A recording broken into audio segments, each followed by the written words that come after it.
भूकंप के तेज झटके महसूस किए गए। अब आगे बढ़ते हैं, बात हिमाचल की करेंगे। रेवड़ी बांटने के चक्कर में हिमाचल प्रदेश में सुक्खू सरकार की मुसीबतें लगातार बढ़ती हुई नजर आ रही है। उनकी मुसीबत इतनी बढ़ गई है कि अब वो सरकार चलाने के लिए मंदिर ट्रस्टों से भी पैसा मांग रहे हैं। इसे लेकर बीजेपी ने सुक्खू सरकार पर जमकर हमला बोला है। पूरी खबर आपको दिखाते हैं इस रिपोर्ट में।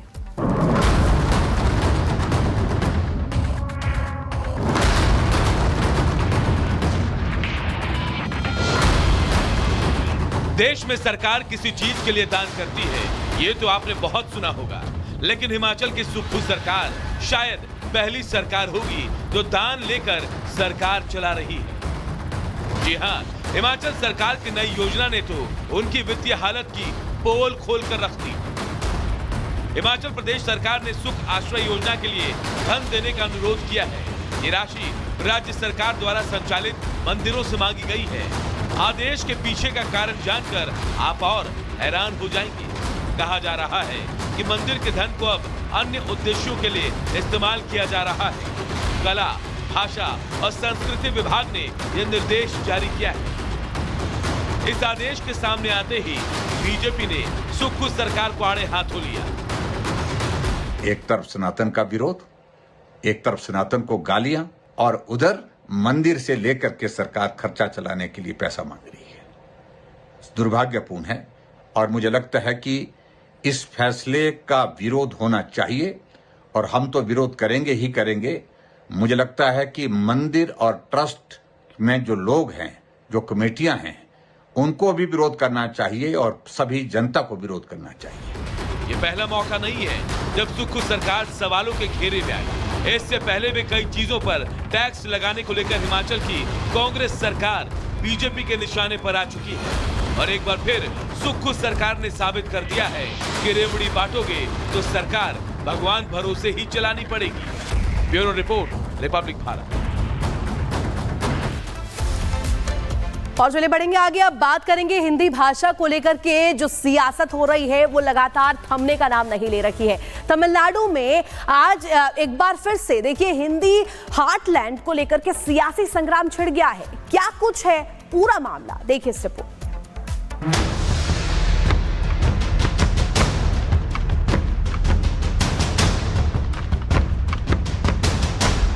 तमिलनाडु में हिंदी भाषा को लेकर सियासी तमाशा देखने को मिल रहा है।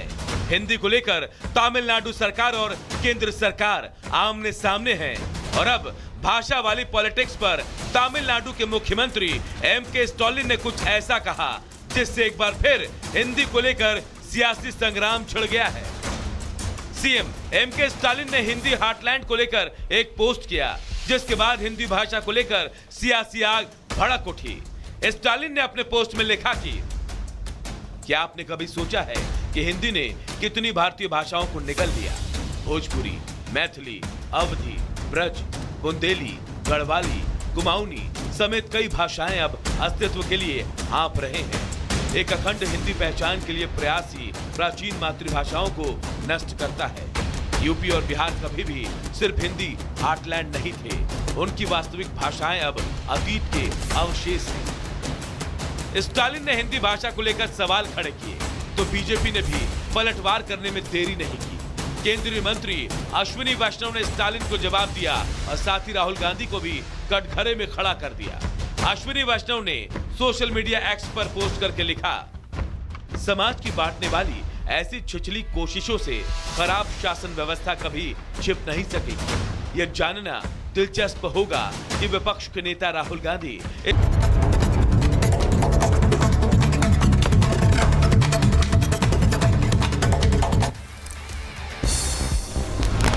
दिल्ली पुलिस को मिली बड़ी कामयाबी। दिल्ली के निजामुद्दीन से आतंकी परवेज गिरफ्तार। टेरर फंडिंग केस में आतंकी की गिरफ्तारी हुई। 12 दिन से निजामुद्दीन इलाके में छिपा हुआ था आतंकी। छत्तीसगढ़ में सुरक्षा बलों को मिली बड़ी कामयाबी। बीजापुर में पकड़े गए 18 माओवादी। 3 अलग अलग ठिकानों से हुई गिरफ्तारी। भारी मात्रा में गोला बारूद भी बरामद। पुणे रेप मामले में पुलिस को मिली बड़ी कामयाबी। मुख्य आरोपी दत्तात्रेय गड़े पुलिस के हत्थे आया। पुलिस आपको बता दें कि पुणे के ही शिरूर तहसील से इसकी गिरफ्तारी हुई है। मंगलवार को घटना के बाद से ये फरार चल रहा था।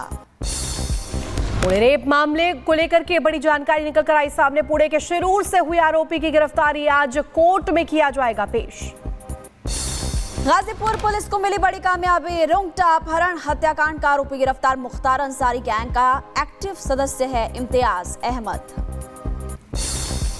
उत्तर प्रदेश के शामली में पुलिस और बदमाश के बीच मुठभेड़। 25,000 का इनामी बदमाश गिरफ्तार। बदमाश के कब्जे से अवैध हथियार भी बरामद किया गया। रुड़की में खानपुर से निर्दलीय विधायक के कार्यालय पर फायरिंग। अज्ञात शख्स ने कार्यालय पर लगे होर्डिंग्स पर फायरिंग की और तस्वीरें कैमरे में कैद हुई। रुड़की में दूध बेचने वाले पर युवकों ने किया जानलेवा हमला। पुलिस ने मौके पर पहुंचकर एक आरोपी को गिरफ्तार किया। मामले की जांच कर रही है पुलिस। सीतामढ़ी समेत बिहार के कई जिलों में भूकंप के झटके महसूस किए गए। आधी रात में भूकंप के झटकों के बाद घरों से बाहर निकले लोग। नेपाल में महसूस किए गए भूकंप के तेज झटके रिक्टर स्केल पर मापी गई 5.5 तीव्रता। जम्मू कश्मीर के डोडा में जमकर हुई बर्फबारी। चारों तरफ छाई बर्फ की सफेद चादर। हिमाचल के चंबा में मूसलाधार बारिश के बीच हुई बर्फबारी। लैंडस्लाइड के बाद रास्ते हुए बंद। बर्फ हटाते हुए तस्वीरें भी निकलकर सामने आई। दिल्ली को लेकर गृह मंत्री अमित शाह की अध्यक्षता में आज होगी बैठक। सुबह 11 बजे गृह मंत्रालय में मीटिंग होगी। सीएम रेखा गुप्ता, मंत्री आशीष सूद समेत पुलिस कमिश्नर भी शामिल होंगे। ममता बनर्जी ने चुनाव आयोग पर लगाया गंभीर आरोप। कहा फर्जी मतदाताओं को वोटर लिस्ट में शामिल कर रहा है आयोग। विधानसभा चुनाव में 2015 से ज्यादा सीटें जीतने का दावा किया। बोली बंगाल में बाहरी लोगों के आने की इजाजत नहीं है। वित्तीय संकट में घिरी सुक्खू सरकार का एक और निर्देश। राज्य सरकार के अधीन मंदिरों से मांगा धन और सुख आश्रय योजना के लिए धन देने के लिए कहा कि बीजेपी ने फैसले का विरोध भी किया।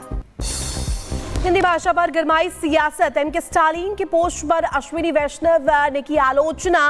कहा समाज को बांटने के ऐसे जो प्रयास है उससे खराब शासन कभी नहीं छिप पाएगा। राहुल गांधी इस विषय पर क्या कहना चाहते हैं?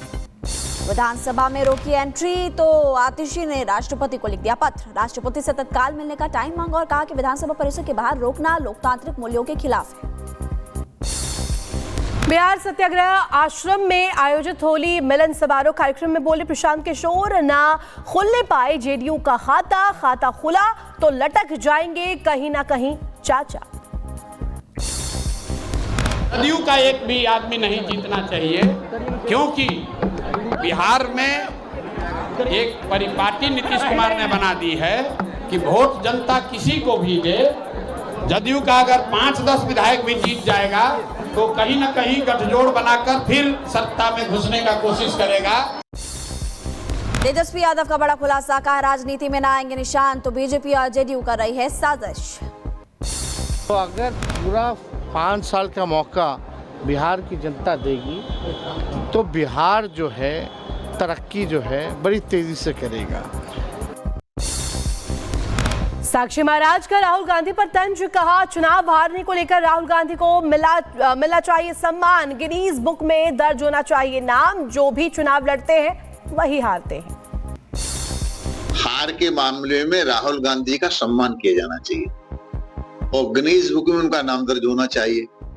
जो भी चुनाव लड़ते हैं वही हारते हैं। भगवान उनको सलामत रखे।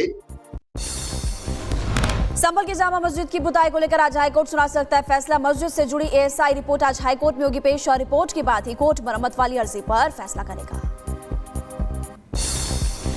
पूर्व विधायक का कुंवर प्रणव सिंह चैंपियन को कोर्ट से मिली राहत। सीजेएम कोर्ट ने धारा 307 हटाई है। आज की जाएगी जमानत की अपील। अयोध्या में महाकुंभ के समापन के दौरान बाबरी पक्षकार रहे इकबाल अंसारी ने कुंभ के श्रद्धालुओं पर पुष्प वर्षा की और कहा सनातन धर्म का हम करते हैं सम्मान। उत्तर प्रदेश के मिर्जापुर में शिव बारात के जुलूस पर की गई